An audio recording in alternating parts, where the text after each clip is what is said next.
പ്രിയ സജ്ജനങ്ങൾക്ക് കർണാമൃതം ഒരു ദേവതാ സംഗമ വേദിയിലേക്ക് സുസ്വാഗതം.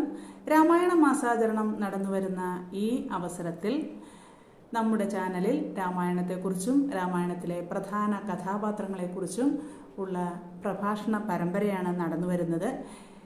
ഇതിൻ്റെ ഭാഗമായി ഇന്ന് ഇവിടെ നടക്കുന്നത് ശൂർപ്പണഖയെക്കുറിച്ചുള്ള ഒരു പ്രഭാഷണമാണ്. ഇത് നമുക്കിവിടെ പങ്കുവയ്ക്കാൻ എത്തുന്നത് നമ്മുടെ പ്രിയങ്കരിയായ ജയലക്ഷ്മിജിയാണ്. ജയലക്ഷ്മിജിയെ ഞാൻ സ്നേഹത്തോടെ ആദരവോടെ ഈ വേദിയിലേക്ക് ക്ഷണിച്ചുകൊള്ളുന്നു. എല്ലാ പ്രിയമിത്രങ്ങളും ഇത് കേൾക്കണം. ഭഗവാൻ ശ്രീരാമചന്ദ്രൻ്റെ എല്ലാ അനുഗ്രഹങ്ങളും എല്ലാവർക്കും ഉണ്ടാകട്ടെ എന്ന പ്രാർത്ഥനയോടെ.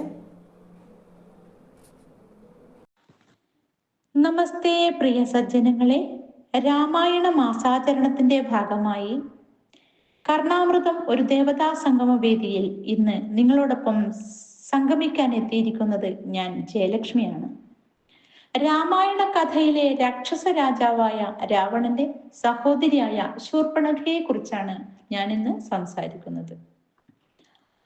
വിശ്രവസിനു കൈകസിയിൽ ജനിച്ച 4 മക്കളിൽ 3ാമത്തെ സന്താനമാണ് ശൂർപ്പണഖ. ശൂർപ്പം എന്നാൽ മുറം എന്നാണ് അർത്ഥം. മുറം പോലെ നഖമുള്ളവൾ ആയതിനാൽ അവൾക്ക് ശൂർപ്പണഖ എന്ന നാമം ചെയ്തു.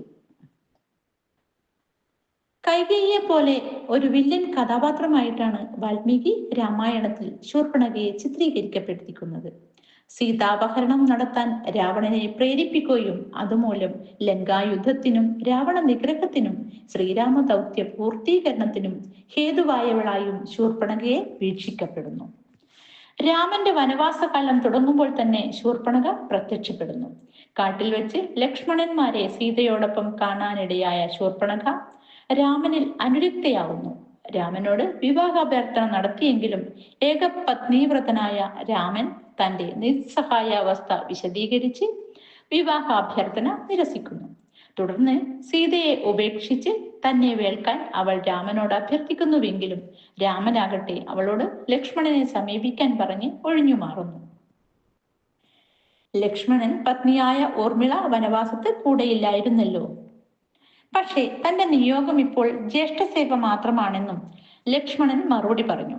ശൂർപ്പണഖയുടെ അഭ്യർത്ഥന നിരസിക്കുന്നു. ജ്യേഷ്ഠാനുജന്മാർ തന്നെ പരിഹസിക്കുകയാണെന്ന് മനസ്സിലാക്കാതെ ശൂർപ്പണഖ രാമനെയും ലക്ഷ്മണനെയും വീണ്ടും വീണ്ടും പലതവണ സമീപിക്കുന്നു.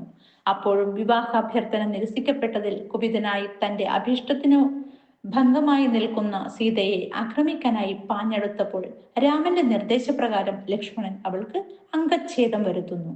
അപമാനിതയായ ശൂർപ്പണഖ പ്രതികാര ബുദ്ധിയോടെ ആദ്യം തന്റെ കനിഷ്ഠ സഹോദരനായ ഖരന്റെ സഹായം അഭ്യർത്ഥിക്കുന്നു. തുടർന്നുണ്ടാകുന്ന വൻ യുദ്ധത്തിൽ ഖരനും സൈന്യവും നിഗ്രഹിക്കപ്പെടുന്നു. ഇത് കണ്ട ശൂർപ്പണഖ തന്റെ ജ്യേഷ്ഠ സഹോദരനും രാക്ഷസ രാജാവുമായ രാവണനെ അഭയം പ്രാപിക്കുന്നു. സുന്ദരിയായ സീതയെ അപഹരിക്കാനും രാമനെ വധിക്കാനും രാവണനെ പ്രേരിപ്പിക്കുന്നത് ശൂർപ്പണഖയാണ്. വാൽമീകി രാമായണത്തിലെ ശൂർപ്പണഖ രാമന്റെ നേർവിപരീത ചിത്രമാണ്. രാമനെ യുവത്വം സുമുഖ സുന്ദരനായി അവതരിപ്പിക്കുന്ന വാൽമീകി ശൂർപ്പണഖയെ വിരൂപിയായും കുടവയർത്തിയുമായും അവതരിപ്പിക്കുന്നു. രാമന്റെ സുന്ദര നയനങ്ങളും ഇടതൂർന്ന മുടിയും ഇമ്പമുള്ള ശബ്ദവും ശൂർപ്പണഖയുടെ കോങ്കണ്ണും ചെമ്പിച്ചുണങ്ങിയ മുടിയും ആരോചക ഭാഷണവുമായി വാൽമീകി വിരുദ്ധ താരതമ്യം നടത്തുന്നു. രാമൻ സച്ചരിതനും ധർമ്മിഷ്ഠനുമാകുന്നു. അവളാകട്ടെ ദുഷ്ടയും വഞ്ചകിയും അപരിഷ്കൃതയും. ധർമാധർമ്മ വിവേചനം വരച്ചുകാട്ടാൻ ഉപകരിക്കുന്ന മനോഹര വർണ്ണനമാണ് രാമ ശൂർപ്പണഖ താരതമ്യം. ഭാരതത്തിന്റെ സംഭാവനയായ 2 ഇതിഹാസങ്ങളിൽ ഒന്നാണ് രാമായണം. രാമന്റെ യാത്ര എന്നാണ് രാമായണത്തിനർത്ഥം. വാൽമീകി മഹർഷി രചിച്ച രാമായണം കാവ്യരൂപത്തിലുള്ള ആദ്യ കൃതിയാണ് എന്ന് വിശ്വസിക്കപ്പെടുന്നു. അതുകൊണ്ട് ഇത് ആദി മഹാകാവ്യം എന്നും അറിയപ്പെടുന്നു. മഹത്തായ സീതാചരിത്രവും പൗലസ്ത്യവധവുമാണ് രാമകഥാ സംക്ഷേപ സാഹരം. ധാർമ്മിക മൂല്യങ്ങളെ മുറുകെ പിടിക്കാനായി മഹത്തായ സിംഹാസനം വരെ ഉപേക്ഷിച്ച രാമനെയും ഭരതനെയും പോലുള്ള മനുഷ്യരുടെ കഥയിലെ മഹത്തരമായ ധർമ്മ സംരക്ഷണത്തെക്കുറിച്ചുള്ള സന്ദേശമാണ് വാൽമീകി രാമായണത്തിൽ നിന്നും ലഭിക്കുന്നത്.